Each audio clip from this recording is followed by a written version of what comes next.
আসসালামু আলাইকুম এভরিওয়ান, শৌখিন ব্যালকনি বাগানে আপনাদেরকে স্বাগতম।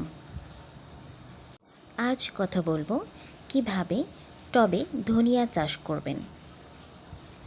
টবে ধনিয়া চাষ করতে গেলে অবশ্যই কিছু সাবধানতা অবলম্বন করতে হবে। আমি মোট 3টা টবে ধনিয়া গাছ লাগিয়েছিলাম। আমার টবের মাটিগুলো এঁটেল মাটি, এই জন্য দেখতে অতটা সুন্দর লাগছে না।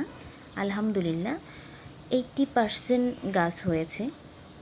যদি মাটি ভালো হয় তাহলে গাছ সব থেকে ভালো হয়। এই এলাকার প্রায় মাটি এঁটেল মাটি, তাই আমি এর থেকে ভালো মাটি পাই নাই। দোআঁশ বা বেলে দোআঁশ মাটিতে গাছ সব থেকে ভালো হয়। এইটা আমার আর একটা টব। আমি আপনাদেরকে বলেছিলাম যে ধনিয়া গাছ লাগাইতে গেলে একটু সাবধানতা অবলম্বন করতে হবে।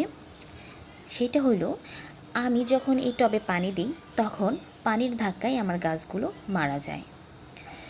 আপনি যখন ধনিয়া গাছে পানি দেবেন আলতোভাবে দিতে হবে, যাতে কোনো গাছের ক্ষতি না হয় এবং পানির ধাক্কা না লাগে। এক পাশ থেকে আস্তে আস্তে পানি দিতে হবে।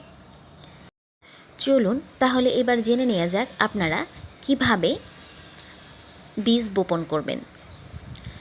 আমি যে বীজগুলো লাগিয়েছি এগুলো বাসাতে আমরা খাওয়ার জন্য যে ধনিয়াগুলো নিয়ে আসি সেইগুলো থেকে আমি কিছু ধনিয়া নিয়েছিলাম, নিয়ে 30 মিনিটের মতো কড়া রোদে শুকিয়ে নিয়েছি। 30 মিনিট পর সেই বীজগুলোকে ছায়াযুক্ত স্থানে রাখতে হবে 2 ঘন্টা, যাতে রুম টেম্পারেচারে চলে আসে।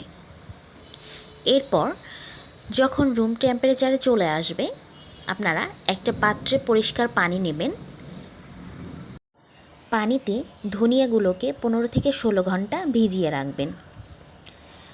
যখন 15 থেকে 16 ঘন্টা হয়ে যাবে আপনারা ওই ধনিয়াগুলোকে উঠিয়ে একটা নরম কাপড়ের ভিতরে মুড়িয়ে একটা বদ্ধ জায়গায়, সেটা আপনার কোনো ঢাকনাযুক্ত বাটি হইতে পারে বা কোনো চটের বস্তা হইতে পারে, এইগুলোতে মুড়িয়ে রাখবেন 3 দিন, তাহলে অঙ্কুর গজাবে।